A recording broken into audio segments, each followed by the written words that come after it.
today is the focal point where all that is non-physical is focused upon your time-space reality for the powerful, important experience of enjoying the new explosion of new ideas in this moment. And every moment of every day for all eternity will be that and nothing more than that.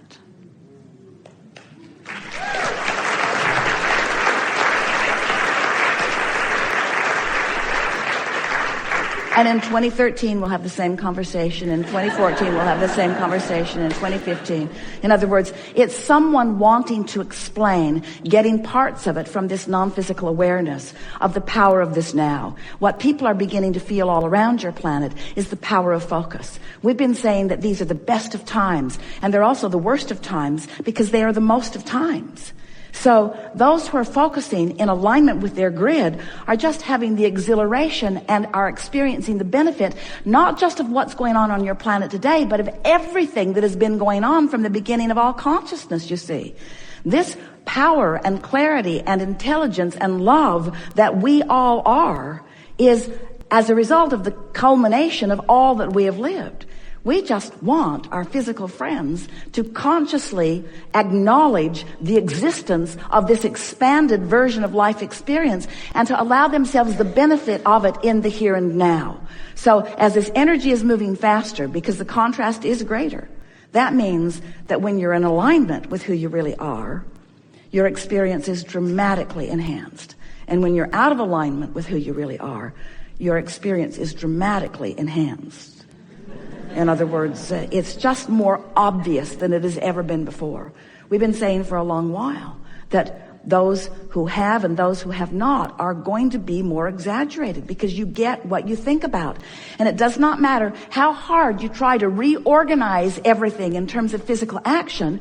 The laws of the universe are so powerful that it returns to its vibrational place. We want you to know that in every moment of every day, you have the potential of allowing a larger part of you forward. And it happens to people when they get themselves often into a very precarious position where something really matters. Sometimes they feel a power beyond measure, as you say, a clarity beyond measure. Someone earlier today was talking about it coming in spurts. It didn't feel sustainable, but it is more sustainable than you know. The combination of powerful wanting and allowing of that power to flow through you is really what all of you intended as you came into this physical experience. Not one of you said, I'll go forth, mix it up, figure out what I want and deprive myself of it by my attitudes and opinions about things.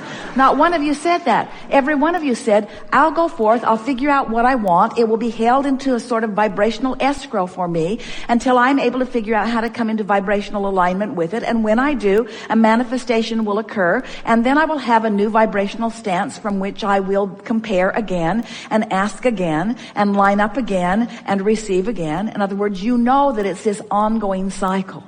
So when you ask a question about your inner being, about that larger part of you, we want to bring into the discussion the word blended or blending. We want you to feel the blending of you and you. And we want the understanding of blending to be so significant that it's not even the blending between you and you, it's just you. We just want you to be present. But who are you? Who are you is the combination of all of this. Who you are is someone who explores and comes to personal decisions and then who allows the personal understanding and knowledge and beingness of that broader, wiser, older self to flow with you in this moment. And if you can just blend those unique perspectives and recognize that you're in alignment or you're not, and when you feel good you are, and when you feel bad you're not, and just leave it at that. If you could just let your dominant intent be to be standing in a place where you are aligned with the central grid of who you are, then everything else will take care of itself.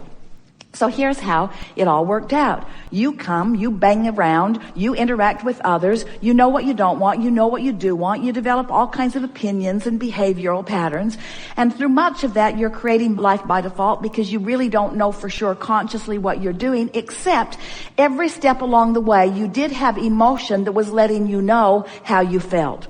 For the most part, you didn't really know what that meant. And that is really interesting to us, that the scope of humanity can be moving around, feeling things that feel good and feeling things that feel bad, and not have any real understanding that the better it feels, the better it is.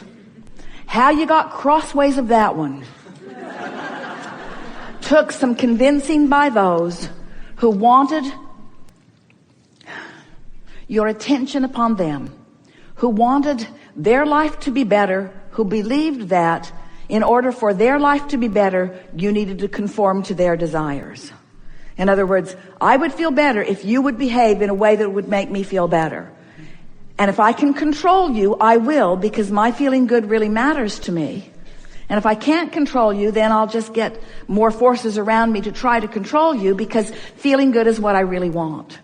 So what are some of the things that we've sort of set aside here? We're asking you to stop measuring yourself against anyone else. We're asking you to acknowledge the wholeness of who you were coming in and all that you've added to it ever since.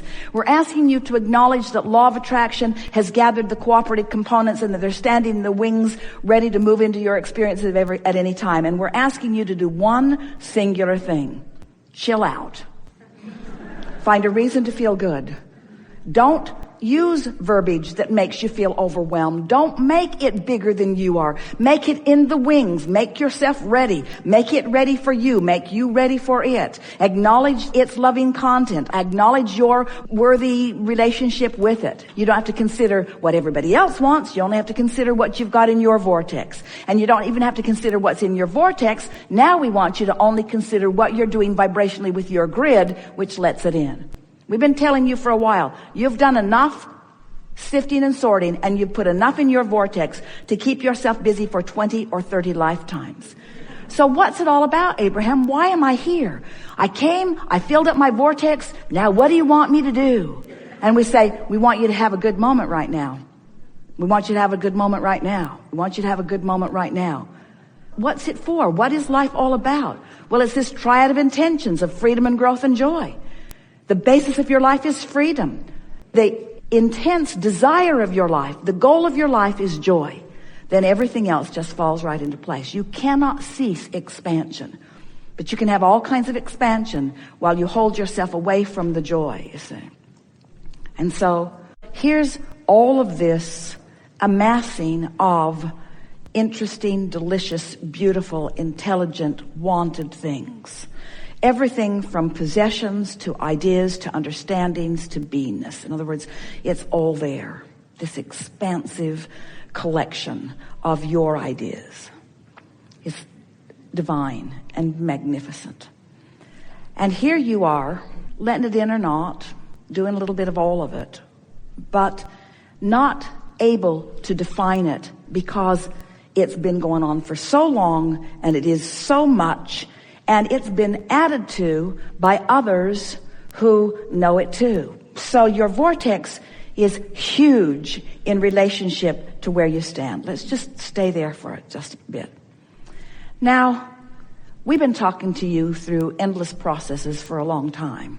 But today we're talking about this vibrational grid that is emotionally based, and that if you're selfish enough to care about how you feel, and you're willing to practice good feeling thoughts enough that you got a pretty good habit of it going, then you can click in with the core of who you are. And once you've done that, this huge compilation of all things wanted by you will make their way into your experience in perfect timing. Not an avalanche that would just overwhelm you, but in perfect timing.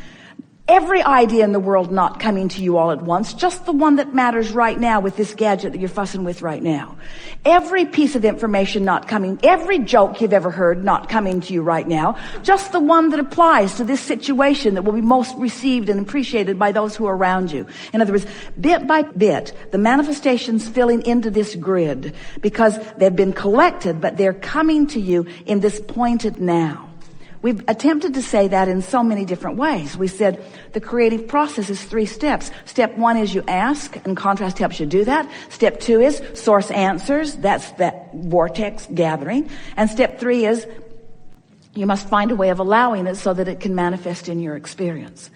We're just today wanting you to understand that you can't conceive of all that you've been, and you can't conceive of all that you will be. You can't even, from your physical human perspective, conceive of all that you are. But you can very well be focused in this powerful now, in an attitude of love and appreciation of self and others. And you can achieve a vibrational alignment that will allow, in the precise timing and movement, everything that is necessary and allowable by you in this moment in time to happen, which will make for a really good moment now, and a really good moment now, and a really good moment now, and a really good moment now, sustainable, a really good moment now, and a really good moment now, and a really good moment now. For Esther, once Jerry reemerged in the non-physical, it sort of lighted up the trail in a powerful new way for her, because she became aware of things that, even though she'd heard us say it for quite a while, she didn't understand it fully. And that was that Jerry's interest in this work and in you and in this equipment and in this platform and in this forum and in this leading edge conversation did not end with his reemergence into non-physical. It continues, but it continues non-resisted. In other words, it continues. Now his attention to it and his interest in it is as keen as it ever was. It's just absent of any resistance, you see. And so as Esther feels his eagerness about what's taking place in a conversation like this, she can hardly wait. She's getting a transcription of it. Someone is transcribing it word for word, and Esther sits with that transcription and allows everything that Abraham and Jerry are thinking and feeling about it to come through. In other words, and the accentuation of what's going on here in this room will be embellished hundreds and thousands of times fold as she allows their focus to focus upon it again. You see what we're getting at? For us to try to explain to you who you are required that we first let you understand that you are more than you see here in this physical body, that there's another part of you. But in doing that, we sort of split you up more than we wanted to. We made the physical you, we made the inner being you. What we really want is a blending of the two of you. We really want the two vantage points that equal you to be blended together in a powerful moment. And you know when you are reveling in a joyous moment that you've accomplished that, you see. So your only work, once it's in the vortex, is to accomplish a grid that allows it to fill in. Toward what end? That's the question that we want you to ask of yourself and answer. Toward what end? Toward what end? Why do you want the grid to fill in? Why would it be important that the grid fills in? We can only think of one reason. Why is it important that the grid fills in? You might like it. It's the culmination of what you've been putting there. But what trips you up is, if you need to see it before you like it, then you hold it off. You gotta like it before you see it, and then it will come and show more of itself to you. You gotta believe it before you see it, and then it will show itself to you. You must become the vibrational sensor and responder that you were born to be, you see.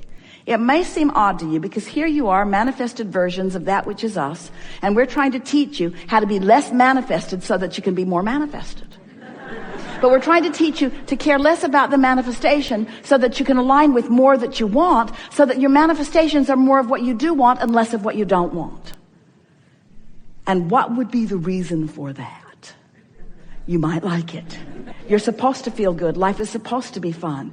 You didn't say, I'll go make the world a better place because it needs to be a better place. You said, I want in on this game. I want to go have some fun here. I want to apply my mind to that. I want to apply my unique perspective to that. I'd like my ideas to add to that.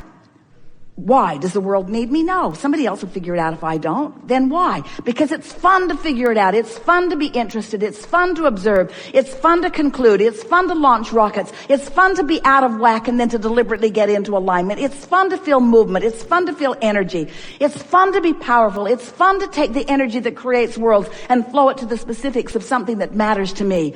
It's fun to watch universal response. It's fun to attract momentum. It's fun to gather others. It's fun to feel the fullness of who I am. It's fun to revel in the value of others. It's fun. It's really fun to be physically alive. It's fun to be out on the leading edge. It's fun to be a powerful creator. It's fun to know my power. It's fun to know who I am. It's fun to love me. It's fun to love them. It's fun. It's who I am. I can't cease being.